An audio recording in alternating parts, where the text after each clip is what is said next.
नमस्ते.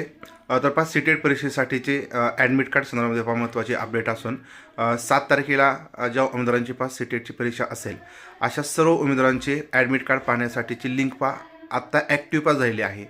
तर यासाठी तुम्हाला काय करायचं आहे तर बघा, तुम्ही सीटेटची जी वेबसाईट आहे त्याची लिंक तुम्हाला या व्हिडिओच्या डिस्क्रिप्शन बॉक्समध्ये मी देतो. तर त्या लिंकवरती तुम्ही क्लिक केलं तर त्या ठिकाणी तुम्हाला दोन लिंक मिळून जातील. म्हणजे सीटेटसाठी ॲडमिट कार्ड डाउनलोड करून घेण्यासाठीची लिंक 1 आणि लिंक 2. तुम्ही कोणत्याही एका लिंकवरती जा, त्या ठिकाणी जाऊन तुम्हाला लॉग इन करायचं आहे. तुमचा ॲप्लिकेशन ID, पासवर्ड टाकायचा आहे, कॅप्चा कोड टाकायचा आणि तुम्ही लॉग इन करायचं आहे. जर पहिल्या लिंकवरून तुम्हाला डाउनलोड करता नाही आलं तर दुसऱ्या लिंकवरून तुम्ही डाउनलोड करून घेऊ शकता. दोन्हीपैकी कोणत्याही एका लिंकवरती जाऊन तुम्ही तुमचं ॲडमिट कार्ड डाउनलोड करून घ्यायचं आहे. आता या ॲडमिट कार्डवरती म्हणजे फायनल ॲडमिट कार्ड आहे, याच्यामध्ये आता कोणताही बदल होणार नाही. या ॲडमिट कार्डमध्ये काय काय आहे तर बघा, सगळ्यात आधी तुमचं जे सिटी सेंटर आहे, सिटी आहे ती तुम्हाला आधीच समजलेली आहे.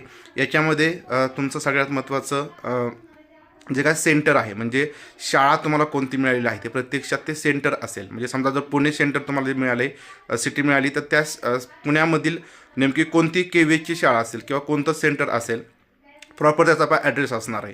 त्याच्यानंतर सगळ्यात महत्त्वाचं तुम्हाला किती वाजता तिथं म्हणजे जे उपस्थित राहायचं आहे, रिपोर्टिंग टायमिंग तुमचा काय असणार आहे तर तो तुम्हाला या ठिकाणी तिथं बघायला मिळेल. सगळं जे वेळापत्रक आहे ते दिसेल.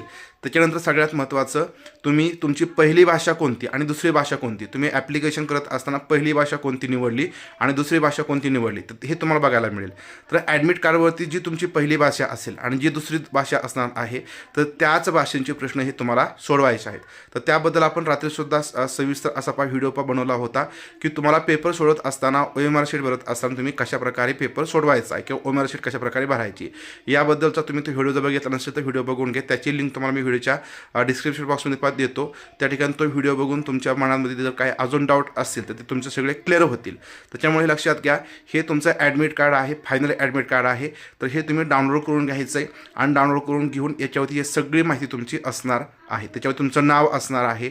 आता लक्षात घ्या, ॲडमिट कार्ड तुमच्या असणार आहे, त्याच्यावरती तुमचं जसं नाव असेल तर तसंच तुमच्याकडे ID प्रूफ असणं गरजेचं आहे. महिलांच्या बाबतीमध्ये जर आधार कार्डवरचं नाव आणि तुम्ही जो फॉर्म भरला ते जर वेगळ्या नावाने असेल तर तुमच्याकडे गॅजेट असणं गरजेचं आहे. म्हणजे लग्नाच्या आधीचं नाव जर तुम्ही सिटीचा फॉर्म भरलेला असेल आणि तुमचं आधार कार्ड हे मिस्टरांच्या नावाने असेल तर आता या ठिकाणी मिसमॅचचा प्रॉब्लेम येईल. त्याच्यामुळे तुमच्याकडे गॅजेट किंवा मॅरेज सर्टिफिकेट असणं गरजेचं, ते तुम्हाला घेऊन जावं लागेल. तर अशा प्रकारे 7 तारखेच्या उमेदवारांचं जे ॲडमिट कार्ड आहे ते आत्ता प्रसिद्ध करण्यात आलेलं आहे आणि ज्यांची परीक्षा ही 8 तारखेला आहे तर त्यांचंसुद्धा जे ॲडमिट कार्ड आहे ते उद्या येऊ शकतं. उद्या किंवा परवा या 2 दिवसामध्ये ते ॲडमिट कार्ड येणार आहे. तर अशा पद्धतीने सीटेट 2026साठी 7 तारखेला ज्यांची परीक्षा आहे त्यांचे ॲडमिट कार्ड उपलब्ध झालेले आहेत. या संदर्भातील माहिती आपण या व्हिडिओतून पाहिली. व्हिडिओ तुम्हाला आवडला असेल, माहितीपूर्ण वाटला असेल तर व्हिडिओ लाईक, व्हिडिओ शेअर करा. भेटूया अशाच प्रकारे नवीन माहितीपूर्ण व्हिडिओच्या माध्यमातून. तोपर्यंत सर्वांना धन्यवाद.